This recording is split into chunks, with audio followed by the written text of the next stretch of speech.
요한복음 5장 19절에서 29절까지 말씀 제가 봉독하도록 하겠습니다. 그러므로 예수께서 그들에게 이르시되 내가 진실로 진실로 너희에게 이르노니 아들이 아버지께서 하시는 일을 보지 않고는 아무것도 스스로 할 수 없나니 아버지께서 행하시는 그것을 아들도 그와 같이 행하느니라. 아버지께서 아들을 사랑하사 자기가 행하시는 것을 다 아들에게 보이시고 또 그보다 더 큰 일을 보이사 너희로 놀랍게 여기게 하시리라. 아버지께서 죽은 자들을 일으켜 살리심같이 아들도 자기가 원하는 자들을 살리느니라. 아버지께서 아무도 심판하지 아니하시고 심판을 다 아들에게 맡기셨으니 이는 모든 사람으로 아버지를 공경하는 것 같이 아들을 공경하게 하려 하심이라. 아들을 공경하지 아니하려는 자는 그를 보내신 아버지도 공경하지 아니하느니라. 내가 진실로 진실로 너희에게 이르노니 내 말을 듣고 또 나 보내신 이를 믿는 자는 영생을 얻었고 심판에 이르지 아니하나니 사망에서 생명으로 옮겨졌느니라. 진실로 진실로 너희에게 이르노니 죽은 자들이 하나님의 아들의 음성을 들을 때가 오나니 곧 이때라. 듣는 자는 살아나리라. 아버지께서 자기 속에 생명이 있음같이 아들에게도 생명을 주어 그 속에 있게 하셨고 또 인자됨으로 말미암아 심판하는 권한을 주셨느니라. 이를 놀랍게 여기지 말라. 무덤 속에 있는 자가 다 그의 음성을 들을 때가 오나니 선한 일을 행한 자는 생명의 부활로 악한 일을 행한 자는 심판의 부활로 나오리라. 아멘. 드라마를 보면은 가끔 출생의 비밀을 뒤늦게 알아서 유전자 감식을 통해서 친자 확인을 하는 경우를 보신 적이 있을 겁니다. 우리 집 아이들도 보면은 왜 한국 드라마는 항상 출생의 비밀이 나타나고 기억 살신증이 나타나느냐. 그래서 아빠가 어릴 때도 그랬다고 말해줍니다. 또 반대로 수십 년 자신의 자식으로 알았는데 친자가 아님을 뒤늦게 알게 되는 경우도 있죠. 여러분 이걸 법적 용어로 친자관계 부존재 확인 소송이라고 합니다. 생물학적으로 아들이 아님을 밝히는 거죠. 그런데 여러분 이게 아무나 할 수 있느냐? 그게 아닙니다. 당사자, 법정 대리인 혹은 유언을 집행하는 자, 직계 비속, 기타 깊은 이해관계가 있는 사람만 할 수 있습니다. 그러니까 저 두 사람이 하나도 안 닮았는 데에서 아무나 의심된다고 할 수 있는 게 아니라는 겁니다. 오늘 예수님은 전혀 관계없는 자들에게 하나님의 아들됨을 의심받으며 그것을 증명하기 위해서 말씀하십니다. 사건의 발달을 이렇습니다. 요한복음 5장은 베데스다 연못에 누워있는 38년 된 병자가 등장합니다. 예수님은 그 자에게 다가가셔서 그의 오랜 병과 그 죄를 보시고 불쌍히 여기셔서 내가 낫고자 하느냐 물으시고 그에게 일어나 내 자리를 들고 걸어가라 말씀하십니다. 그 순간 그의 오랜 병이 나았습니다. 그런데 그날이 안식일이었습니다. 유대인들은 병 나은 사람에게 안식일에 자리를 들고 걸어가는 것이 합당치 아니하다 비난하니까 이 38년 된 병자가 예수님께서 그러더라고 그 비난을 예수님께 돌립니다. 처음엔 자기를 낫게 한 사람이 누군지 몰라서 나를 낫게 한 사람이 그랬다 했다가 나중에 예수님이심을 알고 일부러 가서 고발까지 합니다. 이 일로 유대인들이 예수님을 비난하니 예수님께서 그들에게 내 아버지께서 이제까지 일하시니 나도 일한다라고 말씀하십니다. 이것이 유대인들로 하여금 더 큰 분노를 사게 되었습니다.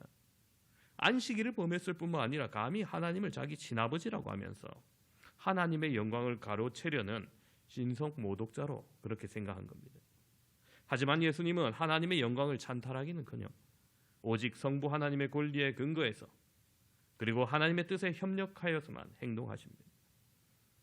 예수님께서 말씀하신 내 아버지께서 이제까지 일하시니 나도 일한다는 것은 곧 아들이 아버지를 본받는 것이며 아버지 따라 행하는 것은 상식적이라는 겁니다. 예수님의 대답을 받아들일 수 없었던 유대인들은 더욱 예수님을 추궁합니다. 마치 전혀 관계없는 이들이 친자 확인 관계 부존재 소송을 하듯이 그런 모습이에요. 그래서 오늘 본문 19절에서 23절은 예수님이 자신을 하나님과 동일시하고 있다는 유대인들의 주장에 대한 예수님의 답변인 겁니다. 예수님께서는 자기의 주장을 지지할 4가지 이유를 말씀해 주십니다. 첫 번째는 아들은 정확히 그 아버지처럼 행하고 있다고 말합니다. 오늘 말씀 19절입니다. 그러므로 예수께서 그들에게 이르시되 내가 진실로 진실로 너희에게 이르노니 아들이 아버지께서 하시는 일을 보지 않고는 아무것도 스스로 할 수 없나니 아버지께서 행하시는 그것을 아들도 그와 같이 행하느니라. 그렇습니다. 내가 진실로 진실로 너희에게 이르노니 예수님께서 강조하실 때 하신 말씀이죠. 요한복음에 자주 등장합니다. 그 다음에 이어지는 말들의 특별한 중요성을 예수님께서 그렇게 지정하십니다. 예수님이 아들이라는 호칭을 사용하는 방식은 하나님을 자신의 아버지라 부르는 자신의 습관 때문이에요. 특별한 의도를 혹은 과시하기 위해서 부른 호칭이 아니라는 겁니다. 이 친밀한 관계에 있기 때문에 그냥 나온 거예요. 예를 들어서 제가 길을 가는데 우리 아이들과 아는 척을 했습니다.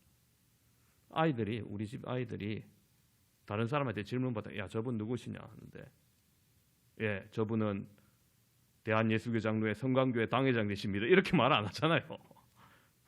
그냥 우리 아버지야 아빠다 이렇게 얘기하잖아요. 예수님도 마찬가지라는 거예요. 친밀한 관계를 그냥 얘기하신 거예요. 아버지의 일하시는 바를 알고 그것을 존경하고 따르는 아들이 있다면 여러분 그가 아버지의 것을 그대로 행하는 것을 볼 때가 많습니다. 흔히 예를 들어 여러분 멧돼 가업을 이어가는 경우가 그렇죠. 아버지의 성취와 노력을 보며 자란 아들이 아버지를 자랑스럽게 여길 때 그때 나타나는 결과들입니다. 그처럼 예수님은 성부 하나님의 일하심을 보며 그 행위를 존경하고 사랑을 가지고 아버지처럼 행하는 것이 당연하다는 겁니다.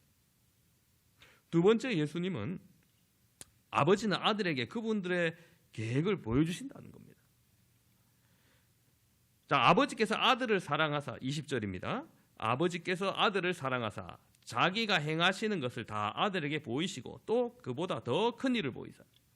그렇습니다. 아버지 또한 아들이 함께 일하기를 원하시기에 그 계획을 감추는 것이 없이 아들에게 다 행하는 것을 보여주신다는 겁니다. 즉 아들이 아버지를 따라 행하는 것을 아버지 역시 원한다는 거죠. 세 번째로 아버지처럼 그 아들은 생명을 줄 권세를 소유하고 있다고 말씀하십니다. 우리 21절 말씀입니다. 아버지께서 죽은 자들을 일으켜 살리심같이 아들도 자기가 원하는 자들을 살리느니라. 하나님은 우리를 창조하시고 주관하시는 생명의 주인이십니다. 바로 창조주 하나님이시기 때문입니다. 그런데 그 아들 역시 생명을 줄 권세를 가지고 있다는 겁니다. 여러분 이건 사실 증명이 아닌 선언이에요. 유대인들이 알지 못하는 아들의 권한을 분명히 알려주시는 것이죠. 그들이 이해하는 생명이 있는 자들은 그 안식일의 율법 아래 있어야 되는데 생명의 권한을 가진 예수님은 그것을 초월한 분이라는 것을 인식시키는 겁니다. 네 번째로 그 아들은 아버지께서 심판할 권위를 부여받았다는 겁니다. 자, 22절입니다. 아버지께서 아무도 심판하지 아니하시고 심판을 다 아들에게 맡기셨으니. 그렇습니다. 아마 유대인들은 이 말씀들이 충격으로 다가왔을 겁니다. 자기들이 알고 있는 메시아 그리스도의 직위는 아들의 지위가 아니었거든요. 자신들을 정치적으로 해방시켜줄 구원자, 즉 민족 해방의 영웅 정도로 생각했던 겁니다. 하지만 예수님은 아예 이 땅을 심판하는 심판자로 권세를 말씀하십니다. 이 일은 예수님께서 재림하실 때 완성될 겁니다. 자, 이 네 가지 아들의 지위를 지지하는 발언은 두 가지 목적으로 귀결됩니다. 첫 번째는 그 말을 듣는 자에게 깜짝 놀라게 하는 목적입니다. 20절 후반부를 보시면 너희로 놀랍게 여기게 하시리라 이렇게 말하거든요. 이 경우는 그저 기적을 행한 사람을 보면 가능합니다. 예수님은 이미 그들에게 많은 이적을 보이셨습니다. 38년 된 병자를 낫게 하신 것만으로도 놀라워했지만 이 일이 안식일에 행하였다고 해서 지금 논쟁이 된 거예요. 두 번째 목적은 그들이 아버지를 존경하듯이 아들을 존경하게 하려는 겁니다. 23절입니다. 이는 모든 사람으로 아버지를 공경하는 것 같이 아들을 공경하게 하려 하심이라. 자, 이 경우는 여러분 기적만으로 되는 게 아니죠. 아들의 참된 신분과 지위를 받아들일 때 그 공경이 가능한 겁니다. 예수님이 이미 그들에게 기적을 보이셨습니다. 그러나 유대인들의 아들의 참된 신분과 지위를 받아들이지 못하였기 때문에 예수님의 발언을 존경하지 못하고 신성모독이라고 오해했던 겁니다. 아들의 참된 신분과 지위는 결국 아버지의 사랑으로 인해 아들에게 주어지는 것을 예수님께서 알려주시는 거예요. 세상에 하나님을 다 이해하는 자가 있을까요? 결론부터 얘기하면 불가능하죠. 우리에게 보여주시는 계시, 이 성경을 통해서 우리는 하나님을 어렴풋이 알 수 있습니다. 그분의 온전하신 뜻과 위대하심과 광대하심, 우리가 가히 짐작할 수 없습니다. 그럼에도 우리에게 하나님과의 관계를 잘 이해하도록 주신 말씀이 바로 이 아버지와 아들과의 관계예요. 사람이 누구나 어떤 아버지의 자녀로 태어납니다. 또 자라서 누군가의 어버이가 되죠. 그래서 우리가 부모와 자식 간의 관계를 통해서 아버지와 우리와의 관계를 어렴풋이 알게 되고 우리에게 어떤 분이신지 조금이나마 알 수 있습니다. 이게 바로 아버지와 아들의 관계죠. 어떤 목사님이 그러시더라고요. 아들이 깊이 속을 썩이면은 아버지의 마음을 깊이 알게 돼서 신학자가 된다. 그런 의미에서 신부님들은 아들이 없잖아요. 그 점이 좀 섭섭할지도 모르겠어요. 요즘 아동학대에 대한 뉴스가 심상치 않게 들리는데 여러분, 그런 예외적인 사랑이 아니라면, 바른 아버지라면 아들을 사랑합니다. 그 사랑은 어떤 대가를 바라보고 하는 사랑이 아니죠. 또한 그 필요를 채워줍니다. 그저 양육을 책임지는 정도가 아닙니다. 식사와 교육만 제공하는 것이 아니라 진정한 아들과 아버지의 관계는, 그 관계는 자식의 허물도 덮어주고 꿈을 키워주고 더욱더 바르게 발전하도록 돕습니다. 혹 자식이 위기 상황이면 생명을 걸고 보호합니다. 마지막으로 아버지는 자녀에게 상속을 합니다. 재산이든 무형의 것이든 정신이든. 우리가 아는 바른 아버지상은 이런 겁니다. 그러나 이런 아버지와 자녀의 관계, 그냥 하루아침에 이루어지는 거 아니잖아요. 첫 번째는 혈연 관계가 있어야 되죠. 아버지의 핏줄이 아닌 자가, 전혀 모르는 자가 갑자기 친자식이라고 주장한다면 그 주장 받아들여지지 않습니다. 두 번째로 법적으로도 인정을 받아야 되죠. 자기 호적에 들어가 있어야지 자녀죠. 만약 유명인사가 큰 그룹의 회장님이나 정치인 중에 정부인에게서 낳은 아들만 호적에 있고 소위 그 작은 댁에서 얻은 아들이 호적에 올리지 않았다 하면 여러분 어떻게 됩니까? 상속이 저절로 갈 리가 없잖아요. 이 두 번째 아들은 어떻게 해야 됩니까? 법적으로 인정받기 위해 소송을 해야 됩니다. 친자 확인 소송을 해야 됩니다. 여러분, 우리와 하나님과의 관계는 어때요? 신약 성경에서 우리를 하나님의 아들이라 언급할 때 헬라어 두 단어를 사용합니다. 제가 원어를 잘 사용하지 않지만 오늘은 여러분 이 개념을 좀 꼭 기억해 보시기 바랍니다. 테크논이랑 휘오스라는 단어예요. 둘 다 아들 혹은 자녀라는 의미가 있지만은 이 두 단어에는 중요한 차이가 있습니다. 테크논은 혈연적인 관계를 강조하는 데 반해서 휘오스는 법률적인 관계에 더 큰 비중을 두는 단어입니다. 그래서 예를 들면 이런 겁니다. 우리가 잘 아는 요한복음 1장 12절, 영접하는 자 곧 그 이름을 믿는 자들에게는 하나님의 자녀가 되는 권세를 주셨습니다. 자, 여기서 자녀로 번역된 헬라어가 바로 테크논이에요. 즉 예수 그리스도를 믿는 자는 혈연적으로 하나님의 자녀가 된다는 의미입니다. 죄인인 우리가 하나님과 혈연적인 관계가 있을 수가 없지만 예수님을 믿을 때 주님께서 흘리신 그 보혈 안에서 우리는 혈연적으로 하나님의 자녀가 되는 은혜를 입게 되는 겁니다. 또 갈라디아서 3장 26절을 보면은 너희가 다 믿음으로 말미암아 그리스도 예수 안에서 하나님의 아들이 되었으니 이렇게 말해요. 자, 이 구절에서 아들이란 단어는 휘오스가 쓰입니다. 누구든지 그리스도 예수를 믿기만 하면 예수 그리스도 안에서 혈연적일 뿐만 아니라 법률적으로도 하나님의 자녀가 됨을 강조하는 거예요. 이처럼 하나님께서 예수 그리스도 안에서 혈연적으로나 법률적으로나 우리를 친아버지 되어주신다는 겁니다.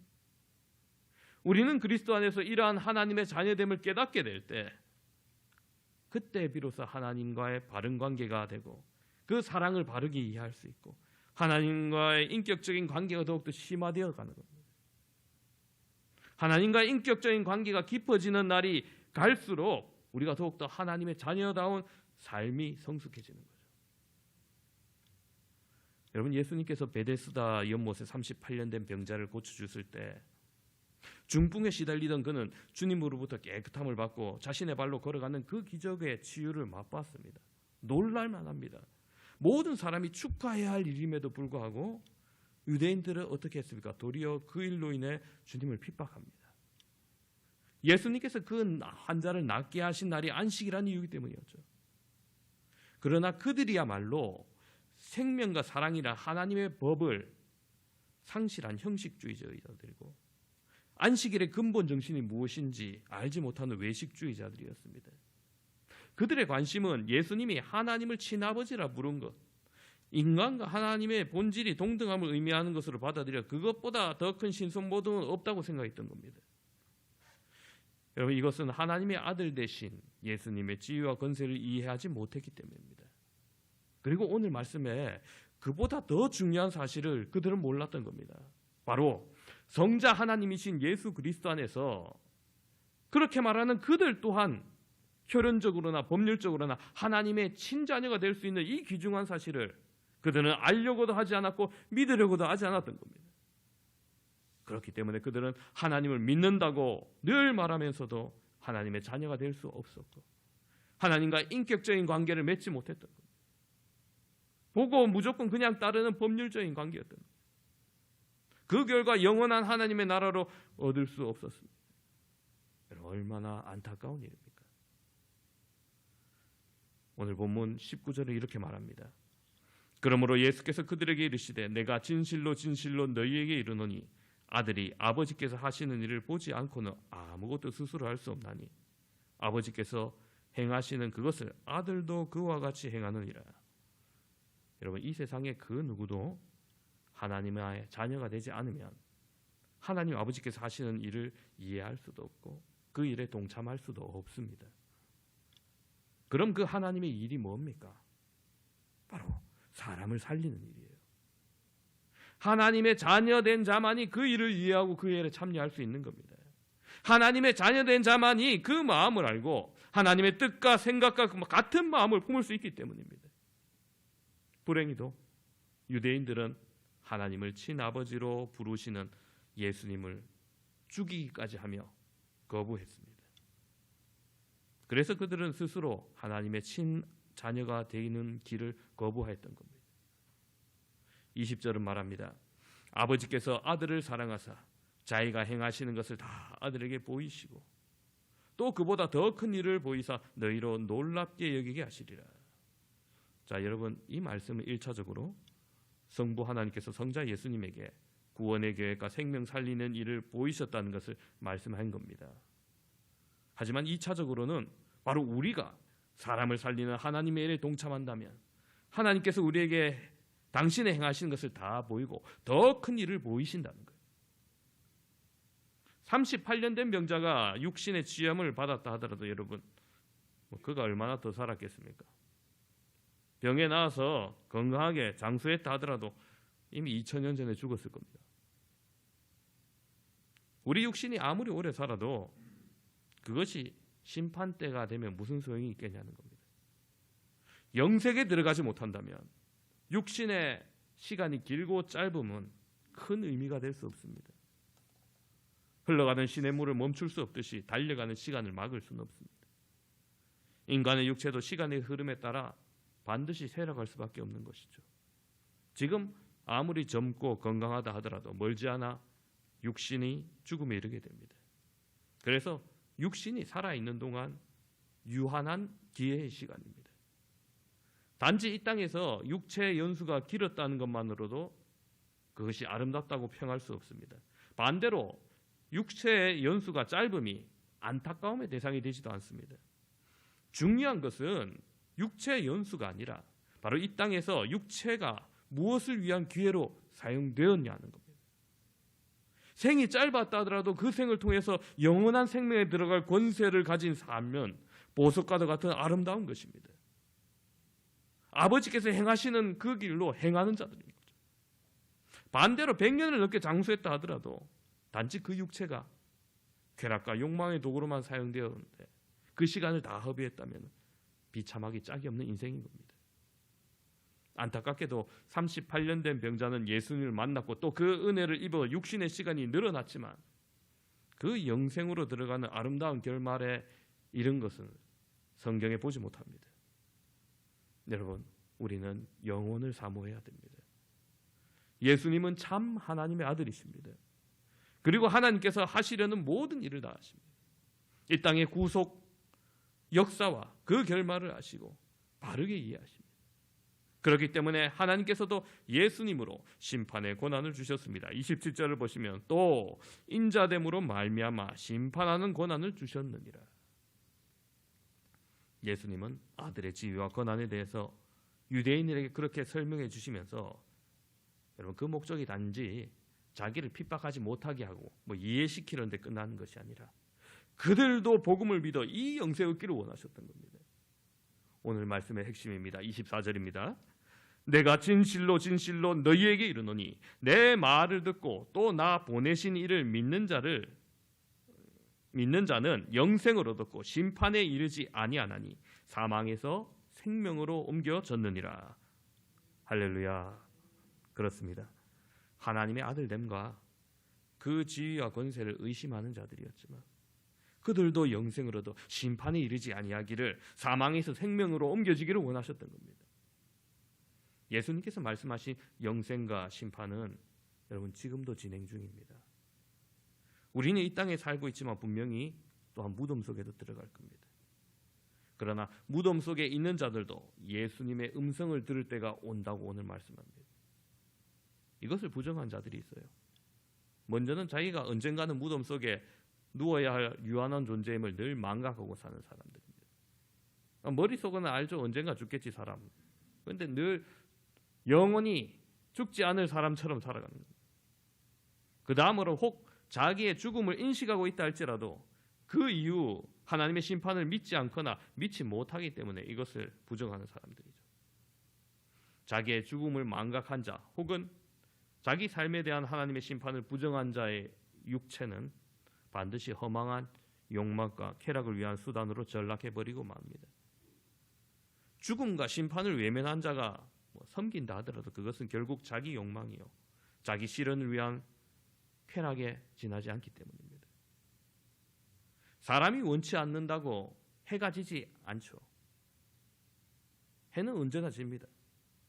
사람이 아무리 부정해도 밤은 반드시 다가오는 것처럼 우리가 아무리 부인하고 거부한다 할지라도 모든 인간에게 죽음과 심판은 어김없이 찾아오기 마련입니다. 그것이 세상을 창조하신 하나님의 법칙이기 때문입니다. 우리는 무덤에서 그 음성을 들을 때 아들을 온전히 믿어 자녀의 권리를 얻는 자로서 의의 부활, 생명의 부활에 참여하는 자가 될 것입니다. 오늘 함께 예배드리는 사랑하는 성도 여러분, 성탄절이 이번 주로 다가왔습니다. 예수님께서 이 땅에 오신 것은 단지 우연히 오신 것이 아닙니다.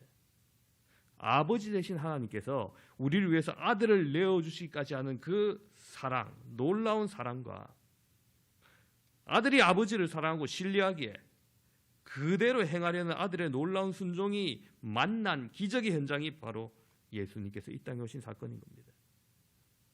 완벽한 아버지의 사랑과 완벽한 아들의 순종의 관계가 있었기에 가능했던 기적인 겁니다. 유대인들은 다 아들 대신 예수님의 지위와 권세를 의심했지만 예수님은 그들이 이 놀라운 소식을 알고 아버지를 공경하는 것처럼 아들도 공경하여 그 말씀을 믿고 영생에 이르며 심판에 이르지 아니하도록 하시기까지 원하셨던 겁니다. 우리가 그뿐 아니라 아들을 삼아 주신다고 말씀하시죠. 단순히 법적 권리를 인정하는 것이 아닙니다. 예수 그리스도의 보혈로 법적, 혈연적 자녀까지 인정하시며 우리를 그렇게 지극히 사랑해 주신 겁니다. 아버지의 사랑을 잘 알려주는 성경의 이야기, 누가복음에 나오는 탕자 비유에는 유대인들은 알지만 우리는 잘 알지 못하는 숨겨진 감성이 있습니다. 그게 뭐냐면 여러분 비유에 등장하는 아버지가 아들이 타국에서 돌아오는 것을 기다리고 있었다가 아들이 돌아오는 모습을 눈에 보자마자 그 먼 거리를 뛰어가 안아주죠. 그런데 여러분 이 팔레스타인 지역에서 어른이 달려간다는 표현은 좀처럼 들을 수가 없어요. 왜냐하면 남자 성인 유대인이 발목이나 발바닥을 드러내 보이는 것은 주변 사람들을 모욕하는 거라고 그렇게 생각하기 때문입니다. 그래서 지금도 정통 유대인들이죠. 시커먼 정장 입고 시커먼 모자 쓰는 그 양반들 앞에서 다리 꼬고 앉아 있으면은 쓱 딴 데 가요. 맞은편에서 앉아 있으면 왜 그러나 처음에 그랬는데 발목이나 발바닥 들어 보이면 자기를 모욕하는 것으로 간주하고 자리를 뜨는 겁니다. 따라서 아들을 위해서 달려가 맞이한 아버지는 어떤 자세인 겁니까? 아들을 맞이하기 위해서라면 자기의 체면을 포기하는 것은 물론인 거고 남이 손가락질하는 건 뭐 상관 안 하겠다는 거예요. 그것도 감수하겠다는 거예요. 그저 내 아들이 소중하게 먼저 달려가서 안는 그 사랑 많은 아버지인 겁니다.